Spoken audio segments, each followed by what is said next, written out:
गर्मी की एक शाम, रोज की तरह गांव के दो लोग बैठे हैं भोलू की चाय की दुकान पर।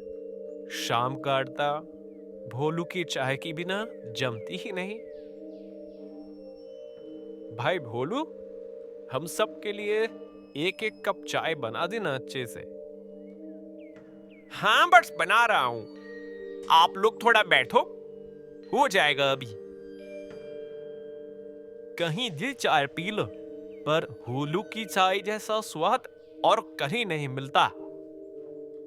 हाँ, सही कहा। उसकी हाथ की अदरक और तेज पत्ता वाली चाय की कोई मुकाबला ही नहीं। ऐसा कुछ नहीं है। आप लोग मुझसे प्यार करते हो, इसीलिए ऐसा बोल रहे हो। अरे नहीं रे बोलू, बिल्कुल सच बात है। ऐसे ही गपशप चल रही थी भोलू की चाय की दुकान पर।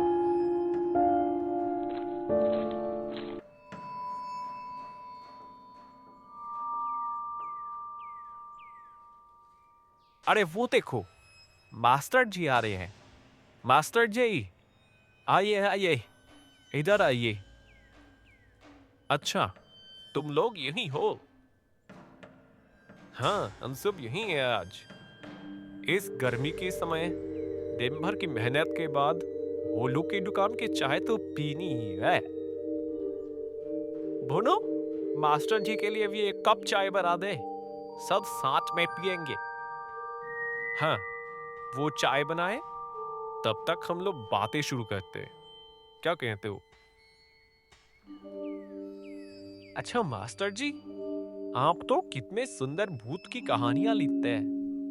पिछले महीने आपकी जो भूत की कहानी की किताब निकली ना, मेरे बेटी का खरीद कर दी थी तो बहुत पसंद आई है उसको। ऐसा क्या? हाँ मास्टर जी, और नहीं तो क्या। अच्छा, आपने अपनी जिंदगी में सच में कभी भूत देखा है? हाँ हाँ, बताइए ना, देखा है? भूत? हाँ, देखा है। देखा है तो बताइए ना वो कहानी।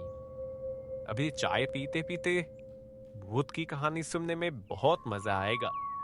बहुत साल पहले मैं सच में एक भूत के चक्कर में पड़ गया था। फिर वहां से जैसे बचकर आया था, वो भी एक अजीब कहानी है। वही कहानी तुम लोगों को सुनाता हूँ आज। सुनो।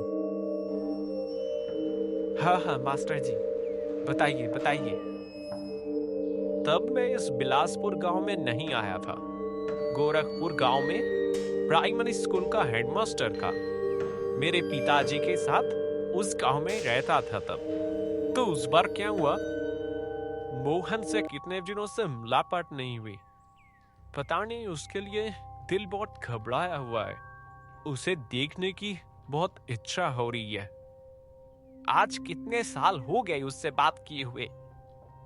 मन उदास हो गया होगा शायद।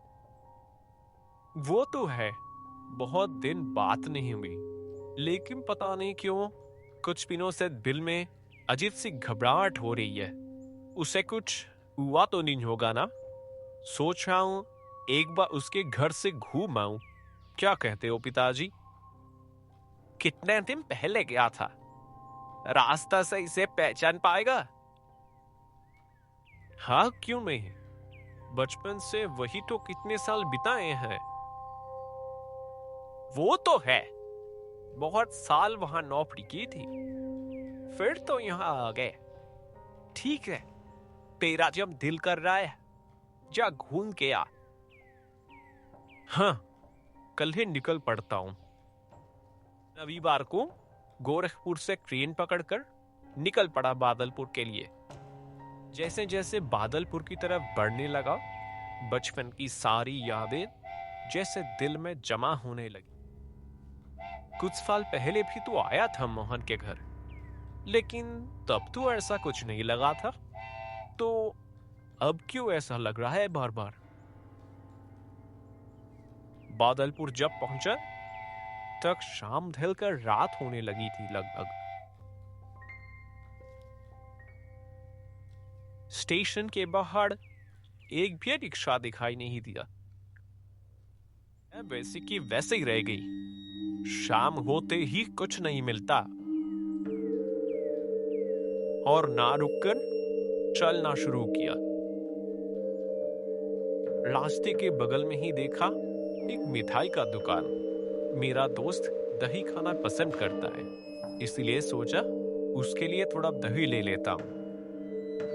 भैया, आपकी दुकान की दही खत्म हो गई, 1 किलो मिलेगी क्या?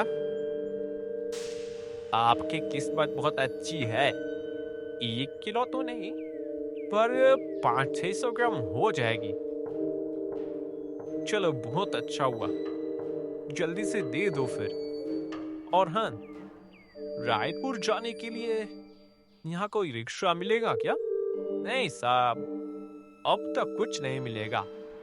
अब तो यहाँ से पैदल ही जाना होगा, इसके अलावा और कोई उपाय नहीं है। अच्छा, गांव के शमशान की तरफ से एक रास्ता था ना, जिससे जल्दी पहुंच जाते थे? देखा, मेरी बात सुनकर दुकानदार का चेहरा जैसे फीका पड़ गया। वो बोला, ओ शमशान की तरफ का रास्ता इस रात को?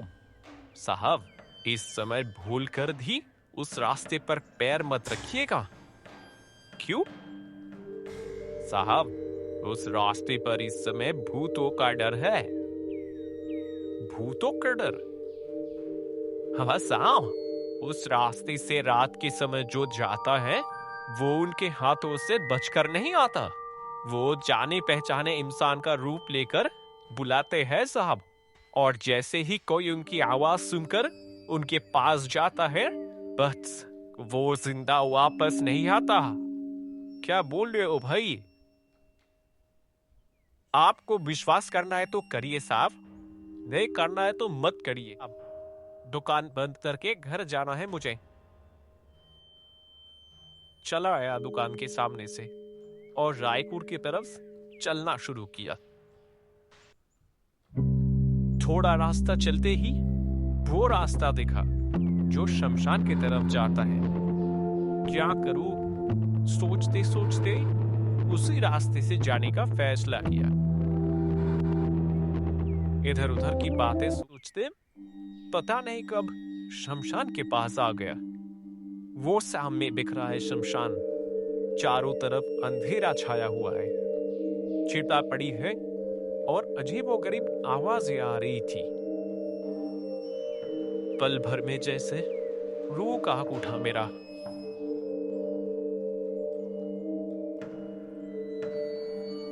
आशु, मुझे बहुत तकलीफ हो रही है, थोड़ा मेरे पास आएगा?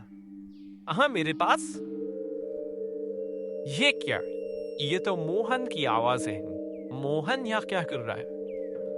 आशु, बहुत तकलीफ हो रही है रे। मोहन, मोहन, कहाँ है तू? तेरे पीछे। पीछे मुड़ते ही देखा, ठीक वहीं बरगद के पेड़ के नीचे सिर झुकाकर बैठा है कोई।